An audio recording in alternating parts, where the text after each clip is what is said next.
Bueno, vamos a hacer una presentación conjunta entre José Antonio y yo y bueno, yo voy a presentaros primero un estudio que hemos desarrollado gracias a un convenio de colaboración entre AEAS y la Cátedra CUAE de Economía del Agua, a la cual yo pertenezco, para calcular, obtener las necesidades de inversión para renovar las infraestructuras existentes en el ciclo urbano del agua. Aquí he de decir que ya Rubén en la primera presentación pues me ha chafado alguno de los resultados que íbamos a dar, bueno, los ha adelantado, entonces bueno, vamos a ir viéndolo. Como comentaba, el objetivo, pues conocer cuál es la necesidad de inversión en renovar las infraestructuras existentes en la actualidad en el ciclo urbano del agua. Es decir, no estamos hablando de nuevas necesidades de infraestructuras, sino de renovar las ya existentes. La metodología que hemos utilizado para obtener este objetivo se ha basado en 3 etapas. Lo primero, era necesario tener un inventario de los activos que compone el ciclo urbano del agua en España, cosa que, aunque pueda parecer sorprendente, no existía hasta el momento. En segundo lugar, es necesario valorar esos activos y para ello, ya os comentaré, utilizamos el concepto de valor actual a nuevo, es decir, cuánto costaría a día de hoy instalar todos esos activos que existen en la actualidad. Y finalmente la tercera etapa, que es el fin último, pues conocer cuáles serían las necesidades de inversión anual para renovar esos activos. ¿Cómo hemos obtenido el inventario? Bueno, pues tanto para las redes que hemos considerado la red de abastecimiento, de saneamiento y de aducción, como para las infraestructuras, que luego comentaré cuáles hemos considerado, bueno, pues hemos tenido que recurrir a distintas fuentes de información, ¿no? Gracias a esa combinación de fuentes de información, pues para el caso de las redes hemos podido conocer la longitud de las distintas redes por materiales, por diámetros, por tamaño de tubería y tanto para el nivel nacional como por comunidades autónomas y por tamaños de municipio. ¿Cuáles son los resultados que obtenemos? Bueno, pues que en España tenemos más de 461.000 kilómetros de redes, ¿no? Que ahí es nada. Redes que, por supuesto, luego hablaremos, en muchos pues no se ven, son invisibles a la sociedad y, por tanto, pues su renovación pues a veces deja mucho que desear. En cuanto a las infraestructuras, hemos considerado las ETAPs, depósitos, tanques de tormenta y estaciones depuradoras. De nuevo, hemos tenido que combinar información de muy diversas fuentes, pero esto nos ha permitido conocer cuántas infraestructuras existen y cuál es su característica principal, ¿no? Pues su capacidad de tratamiento, etcétera. Los resultados que obtenemos, vemos que tenemos pues, más de 1.640 ETAPs en España, más de 29.000 depósitos, 456 tanques de tormenta o más de 2.000 EDARs. Una vez tenemos este inventario, el siguiente paso, como he comentado, es valorar cuánto valen esos activos, ¿no? Y para ello utilizamos lo que he comentado, el valor actual a nuevo. ¿Cuánto costaría instalar estas redes y estas infraestructuras que hemos inventariado a día de hoy? ¿Cómo lo hemos hecho? Hemos utilizado 2 metodologías, una para las redes, en la que, partiendo del inventario, hemos clusterizado los municipios agrupándolos en 5 tipos y para cada uno de esos clústeres hemos utilizado, a partir de información de proyectos técnicos, cuál es el precio lineal de la tubería para cada uno de esos clústeres. Con ese precio del metro lineal de tubería, para cada clúster lo hemos aplicado a nuestro inventario para obtener ese valor total de las redes. En el caso de las infraestructuras ha sido ligeramente distinto. Aquí nos hemos basado de nuevo en proyectos técnicos y lo que hemos tratado de ver es obtener de esos proyectos información sobre el coste de cada infraestructura y su característica principal, para tratar de obtener una regresión econométrica que nos relacione ese coste con esa característica de la infraestructura. Por ejemplo, en un depósito, pues cuál es la relación existente entre la capacidad de un depósito y su coste. Y esa regresión, esa relación que hemos obtenido, la hemos aplicado a las infraestructuras de nuestro inventario para obtener el valor total de las infraestructuras. En ambos casos, en las redes de infraestructuras, de nuevo, tanto para el total nacional, que es lo que aquí presento, pero también para cada comunidad autónoma y también por tamaños de municipio. ¿Qué es lo que obtenemos de esa valoración? No voy a entrar en cada red y cada infraestructura, pero bueno, en global, las redes e infraestructuras que tenemos en España tienen un valor de más de 207.000 millones de euros. Aquí comentar que más del 70% de ese valor se encuentra en la fase de saneamiento y solo en torno al 30% en la de abastecimiento, y que, de nuevo, casi el 70% del valor lo encontramos en las redes, ¿vale? Por tanto, esa importancia que comentaba antes de prestar una mayor atención a las redes que pues, no se ven, pero que están ahí y que hay que renovarlas, ¿no? Por último, la tercera de las etapas es calcular las necesidades de inversión. Es decir, ya sabemos el valor que tienen las redes e infraestructuras.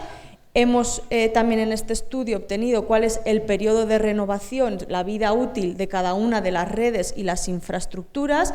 Podemos obtener las necesidades de inversión anual en renovación simplemente dividiendo el valor de la red o infraestructura entre su periodo de renovación, de manera que obtenemos, como veis en la gráfica, pues una inversión anual constante que debería ir haciéndose durante todo el periodo de renovación. Comentar que aquí pues, esa necesidad de inversión para las redes lo hemos obtenido para cada material y en las infraestructuras pues, según los componentes, ya que pues, no tiene el mismo periodo de renovación una infraestructura, la obra civil, que los equipos, ¿no? Entonces todo eso lo hemos ido considerando a la hora de obtener esas necesidades. Sin embargo, esta forma de ir amortizando las redes e infraestructuras durante el periodo de renovación pues es un poco ingenua, ¿no? Para empezar, porque implicaría que a día de hoy ya se comenzase a invertir el nivel necesario para mantener esas infraestructuras, algo que ahora veremos en los resultados no sucede.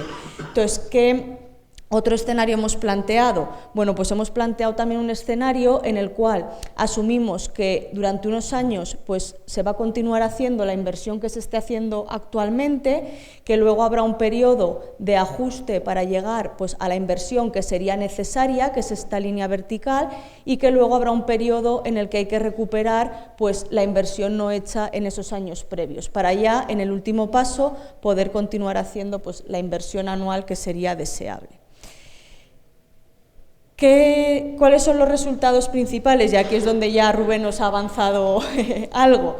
Bueno, pues que considerando todo el ciclo urbano del agua en España, pues la inversión anual que es necesaria para la renovación de las redes e infraestructuras ya existentes es de 2.200 millones de euros, ¿vale?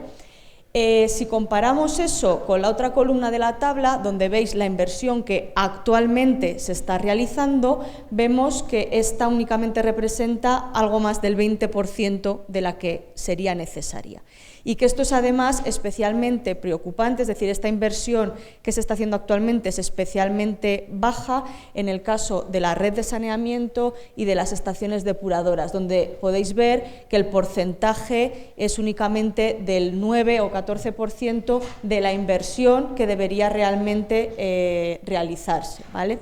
Entonces, también como comentaba Rubén, estos son necesidades de inversión en renovación de las infraestructuras existentes, a lo cual obviamente habría que sumar la inversión necesaria en obra nueva y en otras necesidades, que es ese dato que él daba de unos 5.000 millones de euros. Y ya para acabar, simplemente os presento pues, un poco ese escenario más realista que hemos considerado. Es decir, actualmente vemos que la inversión que se está realizando está en torno a unos 500 millones de euros anuales, por tanto, damos un periodo de tiempo de que se reaccione, de ahí a que se intente llegar al nivel deseado, que es esos 2.200 millones de euros, y luego habría que recuperar lo no hecho en los años anteriores, ¿vale? Entonces, gracias. Os voy a dar paso a José Antonio, que va a comentar un estudio que viene también ligado a este que he presentado, y cualquier duda, pues tenéis mi correo electrónico puesto en la diapositiva para cualquier consulta.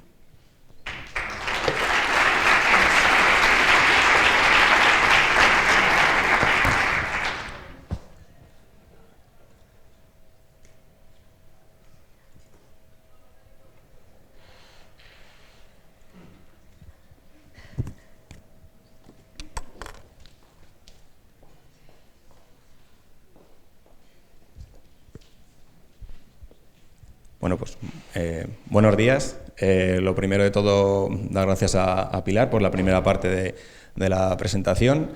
Y bueno, pues lo primero presentarme, ¿no? Soy José Antonio Rodríguez, trabajo en AGA, que ahora explicaré lo que es, y soy vicepresidente de la Young Water Professional. Además, también soy la persona que estaba detrás del correo al que mandabais las fotos, los currículums, las presentaciones, etcétera. Y veo que soy el único que no ha cumplido con lo que había que hacer en la presentación, de dar una forma determinada, etcétera. Así que, bueno, mea culpa.